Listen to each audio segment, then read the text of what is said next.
Welcome back. ملکی سیاسی صورتحال کے اوپر بات کر رہے ہیں. راجہ انصاری صاحب اور ڈاکٹر سراب خان سرکی صاحب ہمارے ساتھ موجود ہیں. پاکستان تحریک انصاف کے رہنما ڈاکٹر فردوس شمیم نقوی صاحب بھی ہمارے ساتھ موجود ہیں.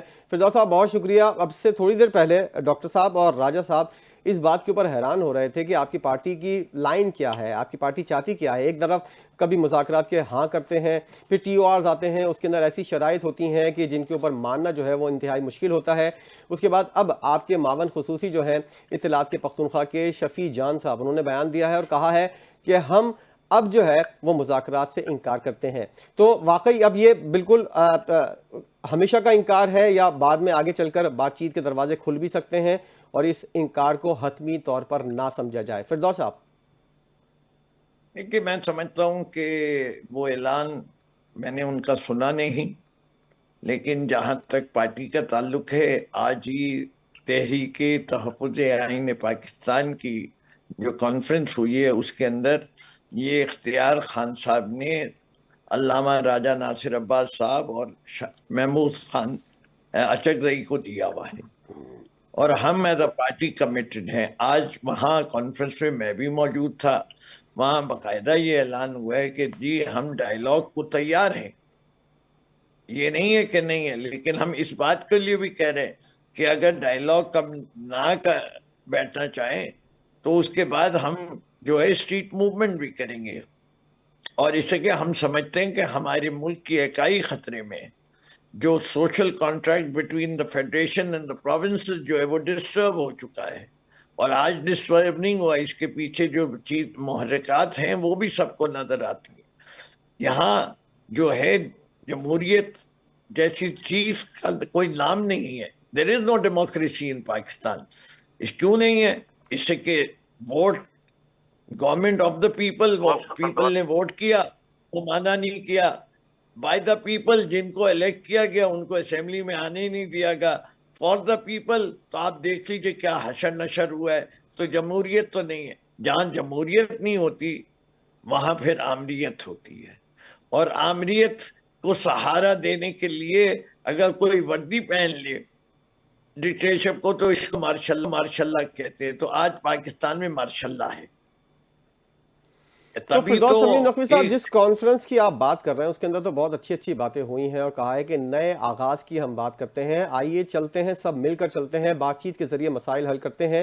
تو آپ کی پارٹی اس کو اون کرتی ہے، جیسا کہ آپ نے کہا کہ علامہ راجہ ناصر عباس صاحب جو بھی فیصلہ کریں گے یا محمود خان اچکزئی صاحب جو بھی فیصلہ کریں گے، تو اگر یہ لوگ کوئی فیصلہ کرتے ہیں اور بات چیت کے دروازے کھلتے ہیں اور یہ لوگ آگے بڑھتے ہیں تو آپ کی پارٹی ان کو مکمل طور پر سپورٹ کرے گی؟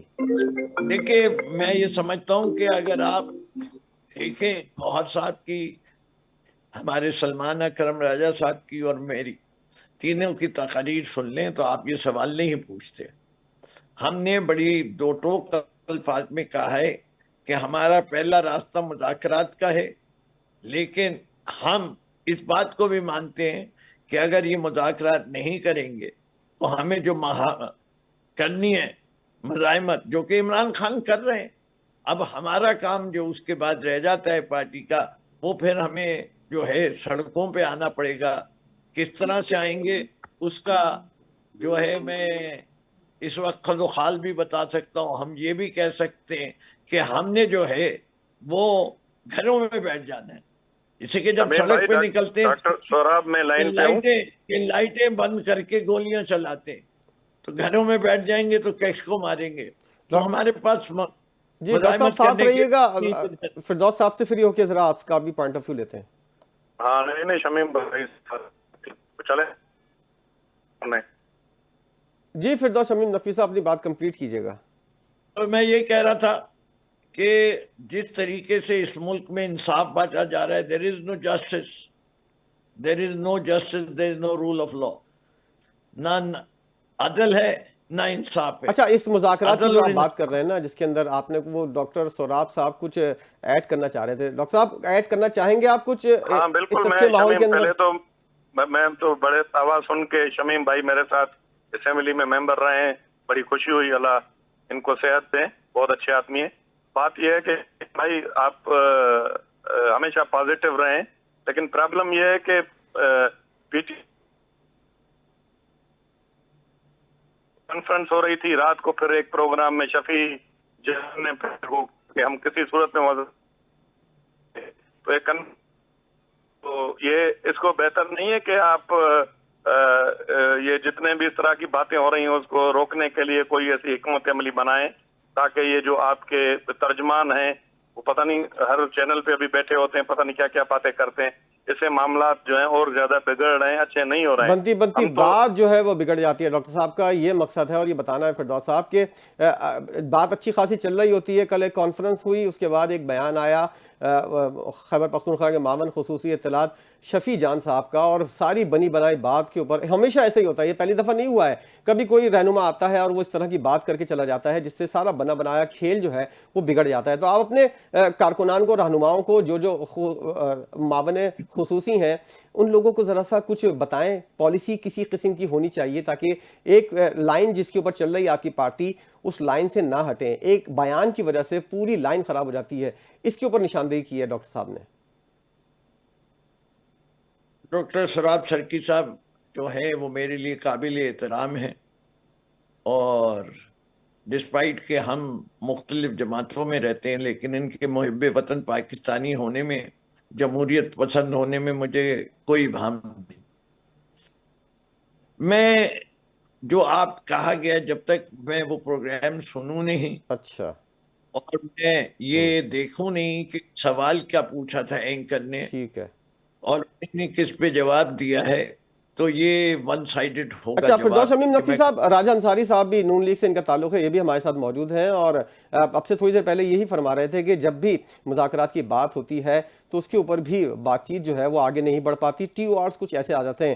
راجہ انصاری صاحب، اب حتمی طور پر کہا یہ نہیں جا سکتا کیونکہ کل کی کانفرنس کا جس کا وہ حوالہ دے رہے ہیں فردوس شمیم نقوی صاحب، اس میں تو بہت اچھی اچھی باتیں ہوئی ہیں، اگر اس طرح آگے بڑھتی ہے ان کی جماعت یا دوسری پارٹیاں، راجہ ناصر عباس آتے ہیں، محمود خان اچکزئی صاحب آگے آتے ہیں، تو آپ کی جماعت، آپ کی حکومت ان کو ویلکم کرے گی؟ کوئی بات چیت کا کوئی درمیان کا راستہ، ملک آگے بڑھے، بے روزگاری ختم ہو، غربت ختم ہو، ان سب چیزوں کا حل تو نکالنا ہے، تو ابھی بھی وقت ہے یا آپ سمجھتے ہیں کہ وقت گزر چکا ہے؟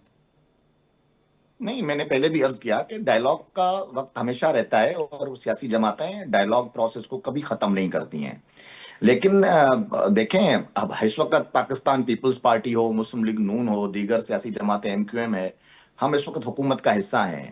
اسی طرح پیپلز پارٹی کی صوبہ سندھ میں حکومت ہے، کے پی کے کی اپنا پی ٹی آئی کی کے پی کے میں حکومت ہے۔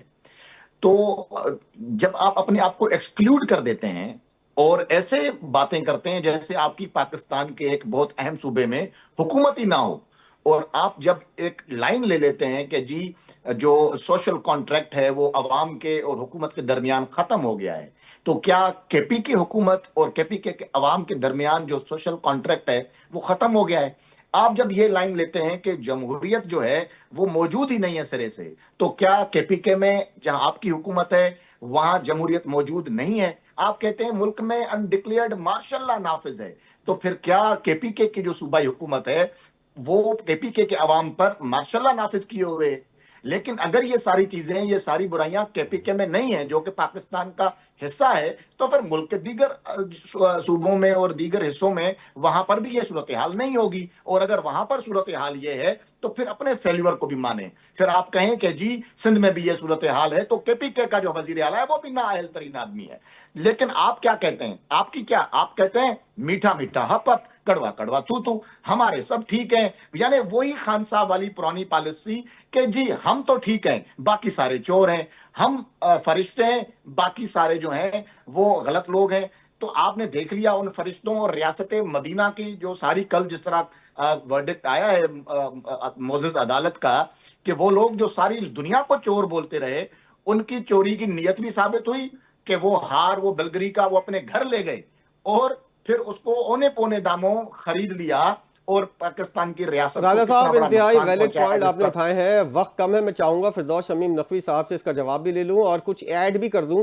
فردوس صاحب، جس طرح کے مذاکرات کا جب بھی دور بنتا ہے تو آپ کی ٹی او آرز یا شرائط ایسی آ جاتی ہیں کہ حکومت کو گھر جانا چاہیے, ہمارا مینڈیٹ واپس دینا چاہیے, پارلیمنٹ کو بند کر دینا چاہیے, نئے انتخابات ہونے چاہیے. اس طرح کی شرائط جب آتی ہیں تو راجہ صاحب کی جماعت اور حکومت جو ہے وہ پیچھے چلی جاتی ہے, مذاکرات سے پیچھے ہٹ جاتی ہے. تو کیا گارنٹی ہے کہ اس بار اس طرح کی شرائط نہیں آئیں گی اور نیک نیتی کے ساتھ تحریک تحفظ آئین پاکستان آگے بڑھ رہی ہے؟ راجہ ناصر عباس, محمود خان اچکزئی صاحب, سلمان اکرم راجہ صاحب, بیرسٹر گوہر صاحب, یہ تمام لوگ جو ہے اس طرح کی شرائط اور ایسی بند گلی کے اندر حکومت کو نہیں لا کر کھڑا کریں گے جس سے ان کو آگے چلنے کا موقع نہ ملے. اس میں ایک اور بات ایڈ کر لیں, اس میں ایک اور سوال ایڈ کر لیں جی کہ محمود خان اچکزئی صاحب کو کہا گیا ہے کہ آپ فیصلے کریں گے, تو کیونکہ نقوی صاحب ادھر بیٹھتے بھی ہیں, کانفرنس میں ہی بیٹھتے ہیں, تو نقوی صاحب یہ عوام کو بتا دیں کہ یہ محمود خان اچکزئی صاحب کے بانی پی ٹی آئی نقلیں اتارا کرتے تھے, تو کسی نہ کسی سطح پر معافی مانگی ہے محمود خان اچکزئی جی صاحب فردوس سے, صاحب, ان کی ذاتی کردار بڑے کشی کرتے سوالات رہے؟ کھڑے ہو گئے. ارے بھائی اب شہباز, دیکھیے میں اس وقت اس سوال کے جواب کے اندر بہت سارے جواب دے سکتا ہوں, لیکن ملک کے حالات بھی وہ نہیں ہے, اور خان صاحب جو ہیں وہ اس وقت جو محمود خان اچکزئی صاحب کو جوڑا ہے اس کے پیچھے بھی بہت بڑی حکمت عملی ہے بلوچستان کو جوڑ کے رکھنے کی. جو یہ کہتے ہیں, پوری دنیا نے یہ رپورٹ دے دی, کامن ویلتھ کی رپورٹ پڑھ لیں راجہ صاحب, کیا کہتی ہے کہ نواز شریف الیکشن ہارے ہوئے ہیں, کہ پورا election commission of Pakistan had rigged the elections to ensure that PTI doesn't win. کے پی کے اندر ہم جیتے ہوئے ہیں, جو سیٹیں ہم جیتے ہوئے ہیں وہاں ہمارا صوبہ ہے, لیکن وہاں بھی مارشل لا ہے, وہاں بھی آپ کے گورنر راج کی بہت آپ جو ہے تلوار لٹکاتے ہیں, فیڈریشن آپ کے پاس ہے, آپ کے کتنی دفعہ بیانات دکھاؤں, یہ آپ جمہوریت پسند ہیں. وہاں آپ دیکھیے کہ کے پی کے کی حکومت کہتی ہے کہ ہمیں آپریشن نہیں چاہیے اپنے صوبے میں, ڈرون حملے نہیں چاہیے, ہمیں کولیٹرل ڈیمیج نہیں چاہیے, آپ انٹیلیجنس بیس آپریشن کریں. آپ جب سے یہ دور آیا ہے 4 سال میں دہشت گردی کو اضافہ ہو گیا, جتنی دہشت گردی کم ہوئی تھی آج 3 گنا اس سے ہو گئی ہے. تو اس کے پیچھے جو عوامل ہیں ان کو دیکھنا پڑے گا. آپ کی جمہوریت پسند ہونے کا, اصول پسند ہونے کا, فیفن کی رپورٹ دیکھ لیں, پیٹرن کی رپورٹ دیکھ لیں, عدلیہ کا سلوک دیکھ لیں, ٹرائیبیونلز دیکھ لیں, اکونومسٹ کی بھی دیکھ لیں, جو لاز ہیں, ہر چیز سے یہ ثابت ہوتا ہے کہ جمہوریت پاکستان میں نہیں ہے. جب جمہوریت نہیں ہوتی تو آمریت ہوتی ہے, اور آمریت کے اندر کون ہے وہ آمر جو آیا ہوا ہے؟ شہباز شریف ہے, تو آپ کہہ دیجئے وہ ہیں سویلین آمر. جمہوری طور سے وہ نہیں آئے, اگر جمہوری طور سے آئے ہوتے تو ہر الیکشن کے اندر جتنے مسائل ہو رہے ہیں جی ابھی آخری ہری پور والے الیکشن میں دیکھ لیجئے, تو آپ جتنا بھی ڈینائی کرتے رہیں اس سے آپ جمہوری نہیں ہوں گے. اس سے کیا ہو رہا ہے, پاکستان میں جو ہے پولرائزیشن بڑھ رہی ہے, ڈسکنٹینمنٹ بڑھ رہی ہے, ملک سے فارن انویسٹمنٹ جا رہا ہے, 32 ملٹی نیشنل کارپوریشن اپنا بوریا بسترا لپیٹ کے چلی گئی ہیں, لوئسٹ لیول آف فارن حالات ڈائریکٹ مسلسل خراب ہو انویسٹمنٹ رہے ہے. ہیں اور ملک کے حالات جو ہیں ان کو نہیں وہ تو صحیح کرنے مانیں کی گے ذمہ نہیں داری کہ خراب تمام ہو رہے ہیں, وہ جماعتوں تو کی کہہ ہے, رہے نہ ہیں صرف P all T is I, good. Noon league, peoples party, ان تمام جماعتوں کی ذمہ داری ہے, اور ان تمام جماعتوں کو کسی نہ کسی لاہ عمل کو طے کرنا ہوگا اور کوئی نہ کوئی بیچ کا راستہ یقینی طور پر نکالنا ہوگا. راجہ انصاری صاحب, ڈاکٹر سراب خان سرکی صاحب, فردوس شمیم نقوی صاحب, آپ تینوں مہمانوں کا بہت شکریہ. ملک بیچ منجدھار کے اوپر کھڑا ہوا ہے, لیکن اس کو نکالنے کے لیے جن جماعتوں نے کردار ہے وہ اب تک سیریسنس کا مظاہرہ نہیں کرنی. پورا آپ نے دیکھا, دیکھنے کا بہت شکریہ. مجھے اجازت دیجیے, اللہ حافظ.